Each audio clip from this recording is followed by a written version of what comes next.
23 juin. Actes chapitre 15, versets 1 à 35. Quelques hommes venus de Judée arrivèrent à Antioche.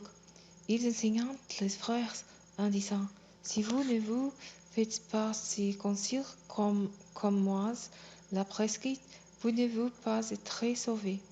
Il en résulta un conflit et de vives discussions avec Paul et Barnabas. Finalement, il fut décidé que Paul et Barnabas montèrent à Jérusalem avec quelques autres frères pour parler de ces problèmes avec les apôtres et les responsables de l'Église. L'Église pourvut à leur voyage, ils traversèrent la Phénicie et la Samarie, racontant comment les non-juifs se tournant vers Dieu. Et tous les frères en eurent beaucoup de joie. À leur arrivée à Jérusalem, ils furent accueillis par l'Église, les apôtres et les responsables. Ils leur rapportèrent tout ce que Dieu avait fait avec eux. Mais quelques anciens membres du parti des pharisiens, qui étant devenus les croyants, intervinrent pour soutenir qu'il fallait absolument circoncire les non-juifs et leur ordonnèrent d'observer la loi de Moïse. Les apôtres et les responsables de l'Église se réunirent pour examiner la question.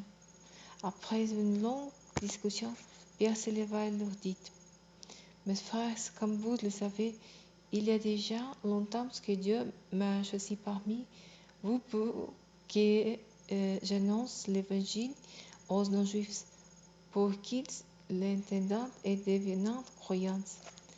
Dieu, qui lit dans les secrets des cœurs, a témoigné qu'il les a acceptés, en leur donnant de même le Saint-Esprit comme il l'avait fait pour nous. Entre eux et nous, il n'a fait aucune différence, puisque c'est par la foi qu'il a purifié leur corps. Pourquoi donc maintenant vouloir provoquer Dieu en imposant à ses disciples un genre que ni nos ancêtres ni nous n'avons jamais eu la force de porter? Non, voici au contraire ce que nous croyons.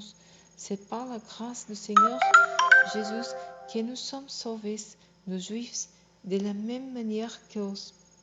Alors tout le monde s'est tout pour écouter. Barnabas et Paul racontèrent les signes miraculeux et les prodiges que Dieu avait accomplis par eux parmi les non-juifs. Quand ils auront fini de parler, Jacques prit la parole et dit: Maintenant, mes frères, écoutez-moi. Simon vous a rappelé comment, dès le début, Dieu lui-même est intervenu pour se choisir parmi les non-juifs un peuple qui lui appartient. Cela concorde avec les paroles des prophètes puisqu'il est écrit. Après cela, dit le Seigneur, je reviendrai et je rebâtirai la route de David qui est tombée en ruine. Et j'en relèverai les ruines. Je les redresserai. Alors, le reste des hommes se tournera vers le Seigneur.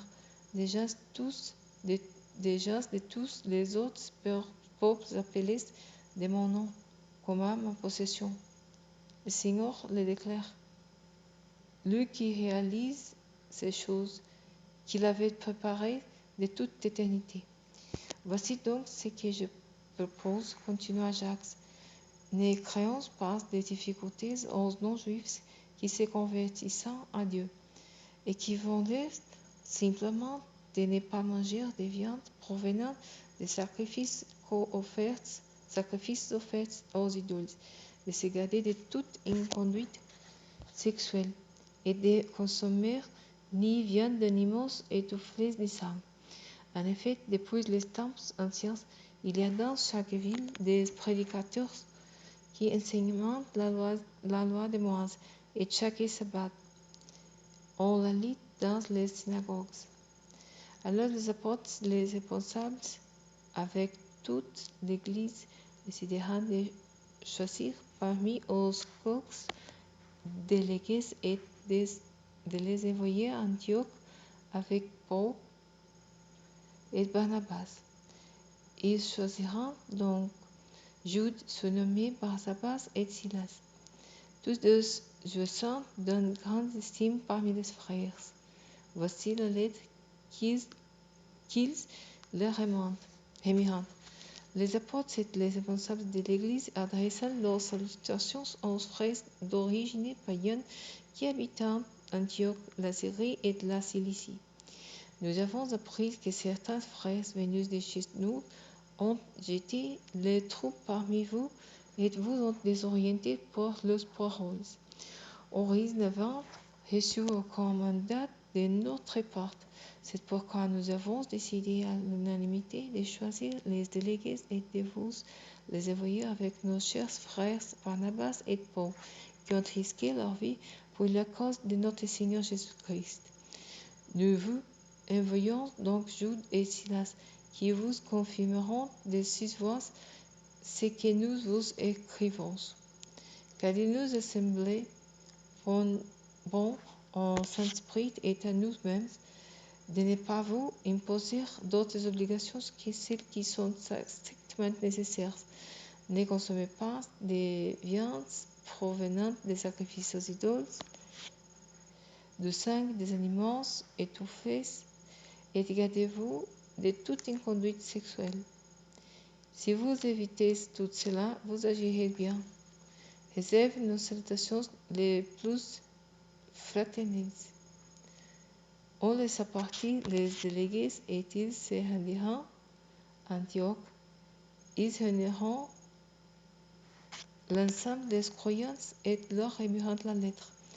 On la lut en tous se réjouirent de l'encouragement qu'ils y trouvèrent.